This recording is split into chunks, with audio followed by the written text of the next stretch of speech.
तो चलिए अब हम पढ़ेंगे तुलसीदास जी के दोहे। सबसे पहले देखते हैं गोस्वामी तुलसीदास जी का परिचय। आप अपनी अपनी किताबें अपने सामने रखें। कवि परिचय। कवि गोस्वामी तुलसीदास, सन 1532-1623। गोस्वामी तुलसीदास हिंदी साहित्य के भक्ति काल की राम भक्ति शाखा के प्रमुख कवि हैं। तुलसीदास का जन्म सन 1532 में उत्तर प्रदेश के राजापुर में हुआ था। उनके पिता का नाम आत्माराम और माता का नाम हुलसी था। कहा जाता है कि जब तुलसीदास जी का जन्म हुआ तब उन्होंने राम नाम का उच्चारण किया था, इसलिए उनके बचपन का नाम राम बोला पड़ा। तुलसीदास भगवान राम के अनन्य भक्त थे। उनकी प्रमुख रचनाएं हैं रामचरितमानस, इसे अंडरलाइन कर लीजिए, विनय पत्रिका, गीतावली, दोहावली, कवितावली आदि। सन 1623 को काशी में उनका देहांत हुआ। तो चलिए देखते हैं तुलसी के दोहे। इन दोहों के द्वारा छात्र अच्छे कर्म करने और नैतिकता से जीवन बिताने की सीख प्राप्त कर सकते हैं। जैसे ही हम लोगों ने अपनी जब कक्षा शुरू की थी तब मैंने आपसे कह दिया था कि यहाँ पर किसी भी भगवान की कोई चर्चा नहीं की जा रही है। आम मनुष्य कुछ अच्छी चीज़ों से किस प्रकार से अपनी जिंदगी व्यतीत कर सकता है उसके बारे में यहाँ पर बताया जा रहा है। तो मैं सबसे पहले इन दोहों का आशय पढ़ लेती हूँ कि इन 5 दोहों के माध्यम से तुलसीदास जी आपसे क्या बताना चाह रहे हैं। तुलसी जी ने इन दोहों में मुखिया के लक्षण, संत का स्वभाव आदि पर प्रकाश डाला है।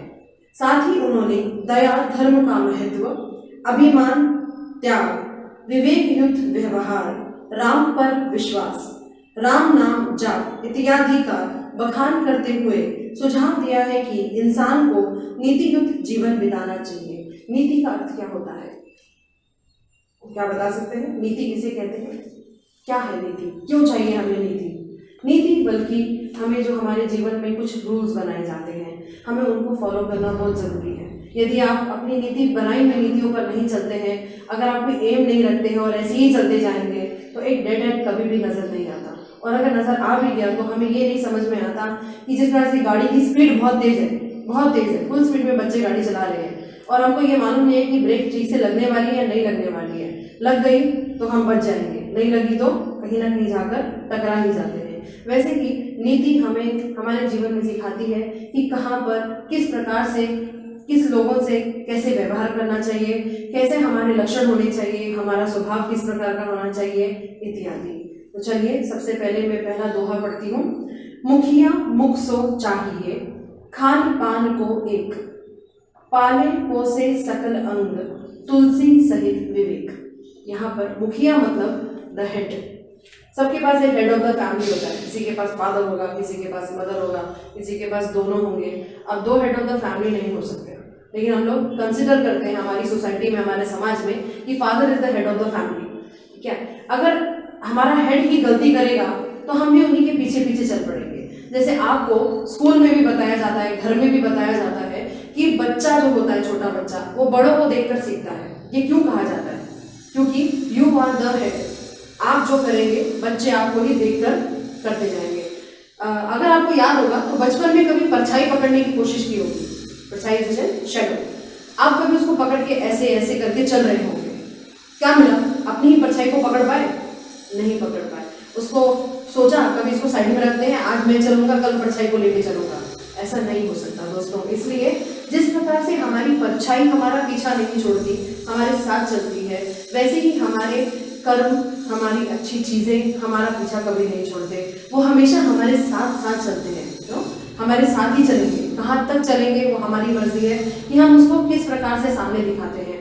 ठीक है, वैसे ही आई मैन जैसे हम लोग कहते हैं कि हम किसी से भी झूठ बोल सकते हैं, किसी को भी बुद्धू बना सकते हैं, लेकिन अपने आप को कैसे बनाओगे? तो यहाँ पर बताया जा रहा है मुखिया मुख सो चाहिए। मुख का काम क्या है? मुंह क्या करता है हमारा? खाने और पीने का काम करता है। आप जो खाओगे आपके पूरे शरीर को लगता है। कहते हैं ना, healthy food will give you healthy health also. वैसे ही अच्छा खाना खाने से, पौष्टिक आहार लेने से, बहुत पानी पीने से, सब कुछ अच्छा करने से हमारे शरीर को हम स्वस्थ रख सकते हैं। वैसे ही जब मुखिया अच्छा करेगा, अच्छे कार्य करेगा, तो वो अपने आसपास भी सबको अच्छा रख सकेगा। तो यहाँ पर बताया जा रहा है, आप पेज नंबर 57 निकालेंगे तब आपको यहाँ पे उसका भावार्थ जो है वो नजर आएगा। ये भावार्थ आपको ऐसे ही लिखना भी है। प्रस्तुत दोहे में तुलसीदास मुख अर्थात मुंह और मुखिया दोनों के स्वभाव की समानता दर्शाते हुए लिखते हैं कि मुखिया को मुंह के समान होना चाहिए। जैसे मुंह हमारा शरीर का ध्यान रखता है, वैसे ही मुखिया को अपने आसपास पूरे समाज का ध्यान रखना बहुत जरूरी है। मुंह खाने पीने का काम करता है, लेकिन वह जो खाता पीता है वह उसे सारे शरीर के अंगों को लग जाता है, पालन पोषण करता है। वैसे ही तुलसीदास की राय में मुखिया को भी ऐसे ही विवेकवान होना चाहिए। विवेकवान का अर्थ है धैर्यवान होना चाहिए, उसमें पेशेंस होना बहुत जरूरी है। यदि धैर्य नहीं होगा तो कभी भी जीवन में सफल नहीं हो सकता, क्योंकि वे काम अपनी तरह से करे लेकिन उसका फल सभी को मिलना चाहिए। जैसे हिंदी में है ना, तुम आम खाओ भाई, तुम गुठलियां क्यों गिन रहे हो, वैसे ही मुखिया को भी फल की चिंता नहीं करते हुए अपने कार्य को उस तरह से करो कि उसका फल भी हमको उसी प्रकार से प्राप्त हो जाए। मैं आशा करती हूँ कि आपको ये दोहा समझ में आया होगा।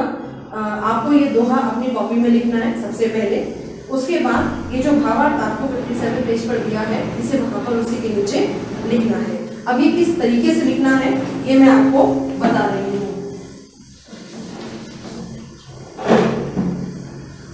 बच्चों ये नोट्स में आपको तुलसी के दोहे की सीधा प्रश्न उत्तर भेजूंगी। ये इसका दोहा और इसका भावार्थ आपको स्वयं जैसे जैसे मैं पढ़ाते जा रही हूँ उसी दिन अपनी कॉपी में लिखना जरूरी है।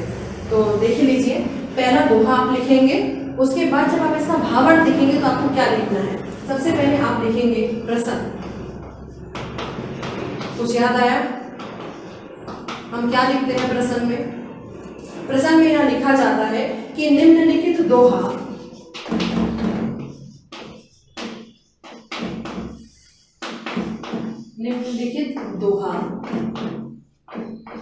जो भी आपका दोहा जहां से लिया गया है और जो आपका राइटर है उनका नाम, निम्नलिखित दोहा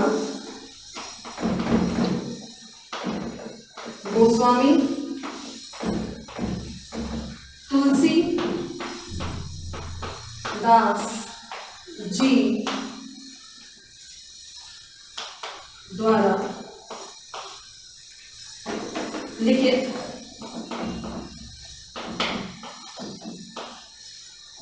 तुलसी के दोहे, ये हमारे आज के पाठ का नाम है, इसलिए इसमें इन्वर्टेड कॉमा करके अंडरलाइन करेंगे। निम्नलिखित दोहा गोस्वामी तुलसीदास जी द्वारा लिखित तुलसी के दोहे से लिया गया है। याद है 9वीं कक्षा में भी हम लोगों ने जब कविता का भावार्थ या सारांश लिखा था तो उससे पहले हम लोग लिखते हैं प्रसन्न। यहाँ पर बताया जाता है कि हम लोगों ने ये जो कविता या दोहा या जो भी पाठ का आशय जो है लिखने से पहले किसने लिखा है और कहाँ से लिया गया है। तो ये एग्जाम की दृष्टि से, परीक्षा की दृष्टि से बहुत जरूरी है इस तरह से लिखना। तो सबसे पहले लिखेंगे आप ये प्रसन्न। निम्नलिखित दोहा गोस्वामी तुलसीदास जी द्वारा लिखित तुलसी के दोहे से लिया गया है। इसके बाद जो आप चीज लिखेंगे वो है स्पष्टीकरण, यानी कि भावार्थ। भावार्थ या स्पष्टीकरण या व्याख्या, ये तीनों के लिए अर्थ एक ही है कि आपको यहाँ पे उसका बताना है कि इस दोहे के द्वारा क्या बताया जा रहा है, एक्सप्लेनेशन आपको देना है, जो कि आपको वहां पे अपनी किताब पेज नंबर 57 पर दिया गया है। तो प्रसंग लिखने के बाद आप लिखोगे भावार्थ, स्पष्टीकरण, व्याख्या, इन तीनों में से किसी एक शब्द का प्रयोग कर लीजिए और उसके बाद अंत में लिखेंगे विशेष, कि विशेष रूप से इस दोहे में कवि ने क्या बताया है। तो विशेष रूप से इस कवि में बताया है कि मुखिया को मुख के समान होना जरूरी है। तो यहाँ पे इस दोहे का विशेष ये है। तो आपको ये संपूर्ण रूप से लिखना है। इससे जुड़े हुए शब्दार्थ आपको लिखने हैं। इससे जुड़े हुए दो प्रश्न है, एक एक वाक्य के प्रश्न है और 2-3 वाक्य के भी प्रश्न है। तो वो प्रश्नों का उत्तर हम लोग मैं आपको एक बार यहाँ पे बता रही हूँ, लेकिन मैं आपको लिख कर भी भेजूंगी। तो इससे जब आप पहले लिखेंगे दोहा, फिर आप लिखेंगे दोहे का भावार्थ, उसके बाद आप लिखेंगे एक वाक्य का पहला प्रश्न। तुलसीदास मुख को क्या मानते हैं? दूसरा प्रश्न, मुखिया को किसके समान रहना चाहिए? तो ये दोनों प्रश्न आपको इस दोहे के बाद लिखने हैं। तो आपको लिखना क्या क्या है दोस्तों, एक बार मैं फिर से बता देती हूँ। आज हम लोगों ने शुरू किया तुलसी के दोहे, गोस्वामी तुलसीदास जी द्वारा ये लिखित है। आपकी किताब में जो तुलसीदास जी का परिचय दिया गया है वो सबसे पहले आपको लिखना है। उसके बाद आपको लिखना है पहला दोहा और उसका भावार्थ। उसके साथ ही आपको लिखना है एक वाक्य के उत्तर के पहले 2 प्रश्न। ठीक है, तो मैंने आज जो आपको पढ़ाया है मुझे आशा है कि आपको वो समझ में आया होगा और आप अपना काम आज का आज ही पूरा करें ताकि हम उसको कल तक में ना टालें। दोस्तों, दोहे यदि आप मेरे साथ साथ पढ़ते पढ़ते लिखेंगे तो आपको बहुत ज़्यादा बर्डन नहीं होगा, परेशानी भी नहीं होगी।